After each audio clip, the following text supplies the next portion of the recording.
All right, people, I am live. We're in the car.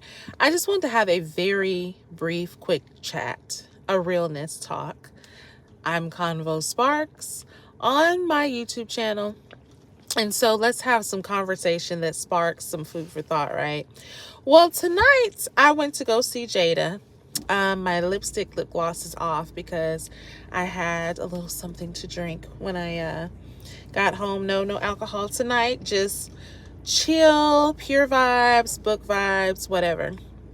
And I wanna talk to you about what I thought about Jada's tour.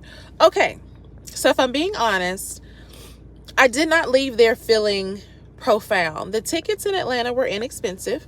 Not that that's any of anybody's business, but to me they were. And I'm continuing to celebrate during my birthday month. So, a couple of things. Like I said, didn't feel they're leaving like there was profound information. There was a segment where she did talk about advice for men. And I only caught a snippet of that because when I raised my camera, she was already through mid-thought process.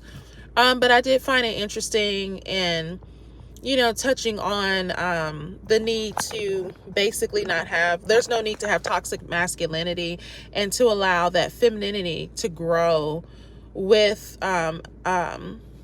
men who support women versus trying to be, overpowering. Sorry, guys, that is the Dr. Pepper. Overpowering or overbearing. This is real, so that's how it goes. And I did like the fact that she still believes in Jesus Christ. She's not some person who has denounced everything that she's learned. She's just learned to take all spiritual aspects that she has and cultivate it into showing more love towards people. And that's really what religion should be about, particularly Christianity, because Jesus was all about love, right? But I will say that it did kind of give, if I'm being transparent, put on, because, she was trying to act like she was so zen and just at one with herself. And she just knows herself well. Now, I'm not saying she doesn't at 50 something, because I do believe that, with everything that she's been through and everything that it comes with, she should know herself. But it kind of gave a little bit of a put on too, if you know what I'm saying. So that's one. I will say that the talk is short, sweet, and to the point. So if you're super late, honey, you're going to be in trouble. Parking was ridiculous. I was very surprised. I set a lower expectation because not all her tickets were sold. Maybe they sold out at the last minute. But girl, parking in Atlanta was gross. I don't even want to talk about that. I'm more disgusted on parking than seeing her, because I actually appreciated seeing her. And wherever I go, I'm going to have a good time and make the most of it, because you spend your money, whether it's something small or something minor. But yeah, Jada kind of did give me a little bit of the fakeness with the Zen, but what she was saying was true as far as knowing yourself, as far as embracing the energy that you have within and allowing it to flow out, as far as allowing people to show you who they are instead of setting this expectation that you have for them. And I would say, oh, and one more other thing. She is coming back with Red Table Talk. It's like a 2.0 thing. She says it's going to be better than ever, and they're going to go even deeper. And what she showed us on Red Table Talk before was only scratching the surface level. So, interesting. I'm going to be personal with you and say, I know Jada from 90s movies. I know Jada Pinkett Smith from being married to Will Smith. I'm not a person who puts anyone on the couple goal range, because we don't know what people go through behind closed doors. So I've never been like this individual to say, oh, they're couple goals or whatever. No. But I love, one thing I will say in the positivity of her tour is I love the fact that she seems to be embracing peace. I think at her money status, it's a lot easier than some of us who are out here working, because you have to deal with all these different personalities on a working class level, and there are people who are irritable, versus like she can kind of tuck herself away from that. I can appreciate what she said in regards to her connection with Tupac and their connection. I have started reading the book. I have not completed the book. I'm still in the beginning phase, but I'm going to give you guys an update on that as well. And I will say, if you choose to go see her, I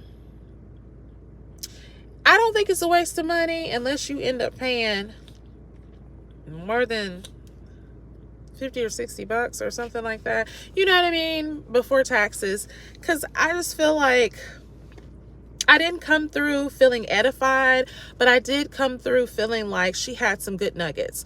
So I'm going to post videos of what Jada had to say. You take it for what it is. I will say this, though. I don't regret going to see her. I think we do too much of trying to shut Black women up and their experiences, and it's always talking about a money grab. Now, I know within certain communities, and I won't even say certain communities, people do things for attention and money grabs and extremes. I understand that. But I'd rather go and see her in person than hear about Britney Spears being a teenage pregnancy and getting an abortion. Like, that's sad. That's just me, though. And I do take it from a stance of they're trying to shut Jada up because they feel like she should shut up and be grateful for being married to this great guy known as Will Smith. But Will is not innocent either. And they've gone through things, and there's things that we'll never know, you know, that they'll never tell us about.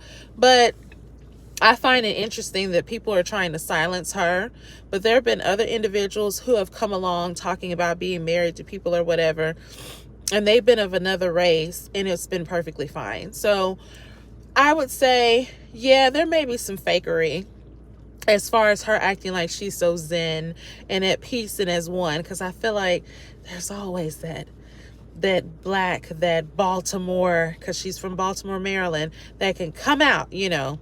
But I also feel like she did keep it real in her mannerisms and her gestures. And I think the way that she approached certain questions is just from living life. You know, she says she's in her effort 50s. I feel that, you know. She offered advice for someone that's my age, you know, give yourself grace.